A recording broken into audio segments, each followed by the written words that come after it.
मेरो चाहिँ अब जाने बेला पनि भइसकिसक्यो अनि मेरो सबै प्याकिङहरू भयो। यता प्याकिङहरू झोला भइसकेको छ प्याकिङ।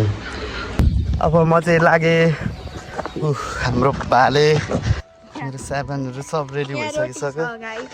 सेलरोटी छ। यहाँदेखि चाहिँ 2 बजीको घाम यस्तो टलक्क लागेको छ। हिँड्दै जानुपर्छ, चटपटे नै खानु पऱ्यो नि त। लास्ट अब 6 महिनासम्म चटपटे खाइँदैन।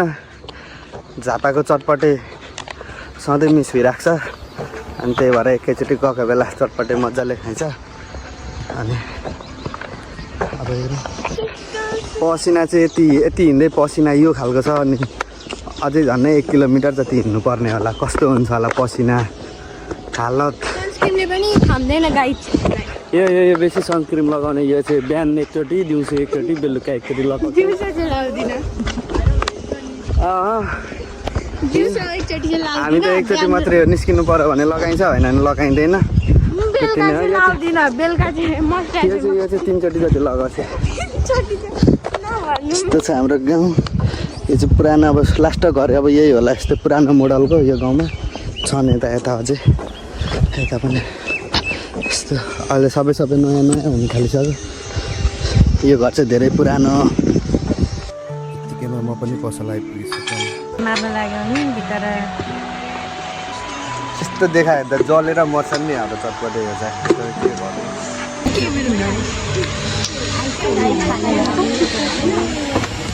चटपटे खाने भए आउनु सक्नुहुन्छ। यस्तो मिठो मिठो पानीहरू छ होइन। त्यही स्पेसली पानी हाल्नु।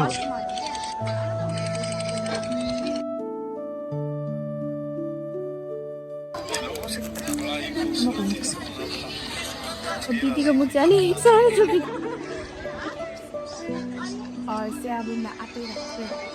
कोही म खुवाइदिन्छु।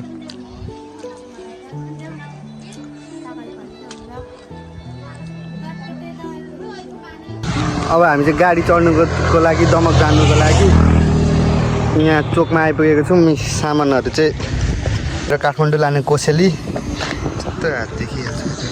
आज त सफारी पनि कस्तो छिटो आइपुग्यो क्या। अब यो त प्याक होला। यो चाहिँ खुल्ला छ। यसमा चाहिँ अब यसमा चाहिँ जाने।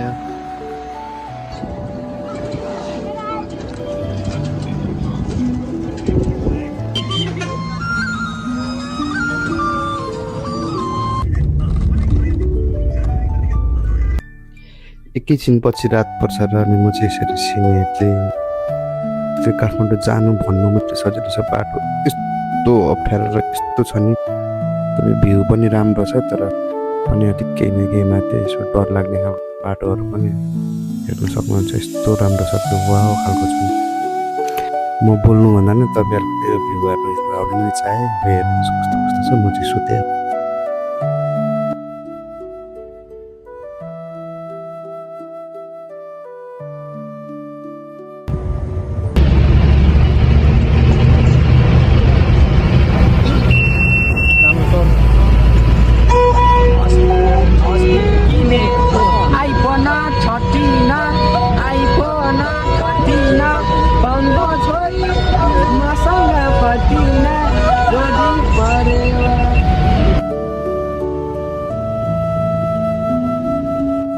काठमाडौँ जाँदाखेरि को चाहिँ यसरी जाममा पर्नुहुन्छ कमेन्ट गर्नु होला।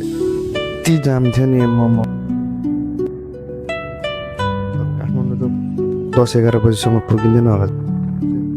त्यही पनि एकैछिनमा बिस्तारै चाहिँ गाडी बढिरहेको थियो। यो चाहिँ भयो हाम्रो नेपालको सडक मार्ग। यस्तो राम्रो भइसकेको रहेछ। अहिले पुरै कम्प्लिटली चाहिँ बनिसक्यो। फिनिसिङ चाहिँ राम्रो देखिन्छ। कता विदेशी भाइ पाउँदो रहेछ। कसो हेर्नु त।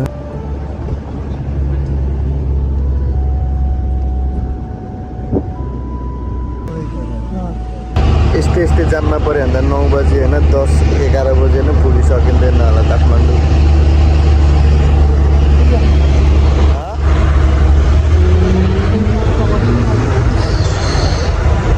झन् जाम हुँदै जान्छ यो भन्दा।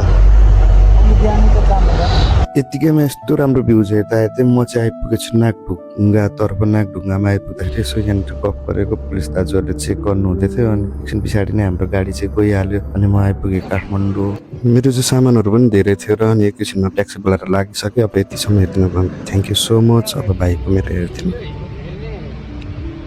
दर्शक महानुभावहरूले यो च्यानललाई सब्सक्राइब गर्न नभुल्नु होला टिकटक फलो गर्न यसबाट तपाईँलाई धेरै धेरै हेर्न चाहनुहुन्छ पाउनुहुन्छ भने चाहिँ फलो सब्सक्राइब गर्न नभुल्नु